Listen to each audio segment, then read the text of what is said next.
আসসালামু আলাইকুম। শিমু কিচেনে সবাইকে স্বাগত জানাচ্ছি। আজকে আপনাদের সামনে হাজির হলাম কাঁঠালের কাবাব বা চপ তৈরির রেসিপি নিয়ে। এই কাঁঠালের কাবাবটা খেতে এত টেস্টি হয় যে মাংসের স্বাদকে কিন্তু হার মানাবে আপনার এই কাঁঠালের কাবাবটা। এটা দেখতেও যেমন সুন্দর, খেতেও তেমন দারুণ টেস্টি। এর উপরটা ক্রিসপি আর ভেতরটা সফট। তো চলুন কথা না বলি আমরা কাঁঠালের কাবাবটি তৈরি করে নিই। তবে রেসিপিটি শুরু করার আগে যারা এই ভিডিওটি আমার ইউটিউব চ্যানেল থেকে দেখছেন তারা প্লিজ আমার চ্যানেলটি লাইক, শেয়ার এবং সাবস্ক্রাইব করবেন। আর যারা ফেসবুক পেজ থেকে দেখছেন প্লিজ পেজটি লাইক এবং ফলো দিয়ে পাশে থাকবেন। কাঁঠালের কাবাব তৈরির জন্য এখানে প্রথমে আমি কাঁঠালটার নিচে যে ধার অংশটা সেটা এবং উপরের যে আঠালো অংশ সেটা কেটে ফেলে দিয়েছি। দিয়ে কাঁঠালটাকে ভালোভাবে পরিষ্কার করে একটু লবণ, হলুদ এবং সামান্য একটু তেল দিয়ে সিদ্ধ করে নিয়েছি। দেখুন কীভাবে আমি কেটে নিয়েছি, আপনারা দেখলে কিন্তু বুঝতে পারছেন। এবং কাঁঠালের ভিতরে যে ছোটো ছোটো চিকন চিকন অংশ সেগুলো কিন্তু আমি বাদ দিইনি। এবার এটা ব্লেন্ডারে হালকা করে ব্লেন্ড করে নিয়েছি। একদম মিহি পেস্ট কিন্তু করা যাবে না, একটু আঁশ থাকবে।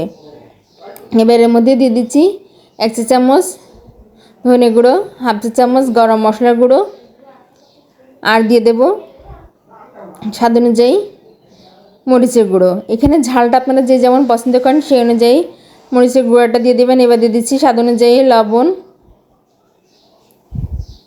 এবার এর মধ্যে দিয়ে দেবো আমি আগে থেকে কুচি করে রাখা কয়েকটা কাঁচামরিচ এবং পেঁয়াজটা এখানে আমি মিহি করে কুচি করে নিয়েছি, আর 2টা কাঁচামরিচ কুচি দিয়েছি।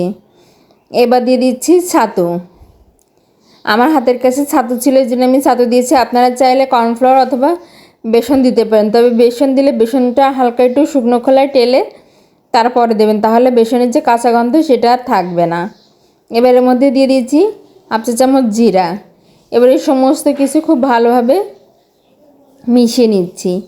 আপনারা যদি একদম পুরোটাই ক্রিস্পি খেতে চান তাহলে এইভাবে মিশিয়ে নিয়ে কাবাবটা গড়ে নিলে হবে। আর যদি উপরটা ক্রিস্পি ভিতরটা সফট চান তাহলে এর মধ্যে একটা ডিম অ্যাড করবেন। আমি যেমন একটা ডিম অ্যাড করেছি, এটা অপশনাল, আপনারা চাইলে ডিমটা স্কিপও করতে পারেন।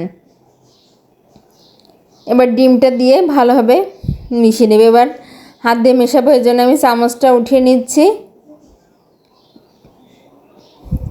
এবার হাত দিয়ে ভালোভাবে চেপে চেপে ডিমটা কাঁঠালের সঙ্গে মিশিয়ে নিচ্ছি।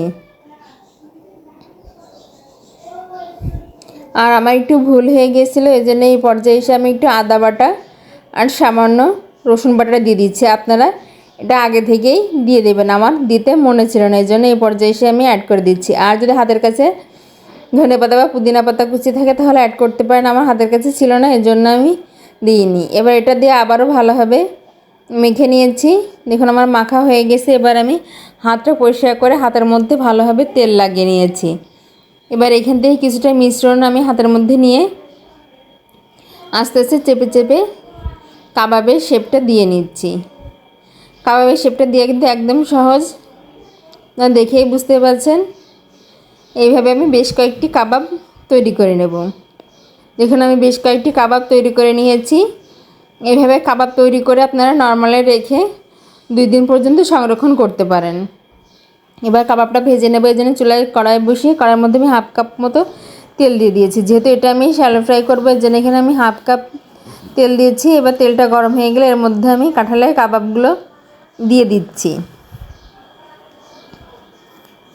কড়াইতে যে কয়টা ধরে আমি সে কয়টা কাবাব দিয়ে দিচ্ছি। এরপরে চুলা আঁচটা একদম লোতে রাখতে হবে, মিডিয়াম টু লো বলা চলে, কারণ যেহেতু ডিম দেয় এই জন্য কিন্তু উপরে দ্রুত কালার চলে আসবে, কিন্তু ভেতরটা একটু কাঁচা থাকতে পারে। এই জন্য চুলার লো হিটে এটাকে উল্টে পাল্টে লালচে গোল্ডেন কালার করে ভেজে নিতে হবে।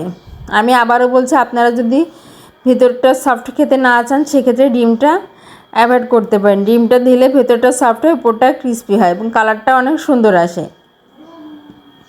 আমি উল্টে পাল্টে এটাকে চুলার লো হিটে ভালোভাবে লালচে গোল্ডেন কালার করে ভেজে নেব। দেখুন আমার কাঙ্ক্ষিত কালার কিন্তু চলে এসেছে। এবার এটা কিন্তু আমি তেল থেকে উঠিয়ে নিচ্ছি। এটা ভাজতে কিন্তু খুব বেশি সময়ের প্রয়োজন হয় না, দ্রুতই হয়ে যায়, কারণ এর ভিতরে সব কিছু প্রায় কুক করা, শুধু কাঁচা পেঁয়াজটা ছাড়া। আমি বাকি কাবাবগুলো একইভাবে তৈরি করে ভেজে নিচ্ছি।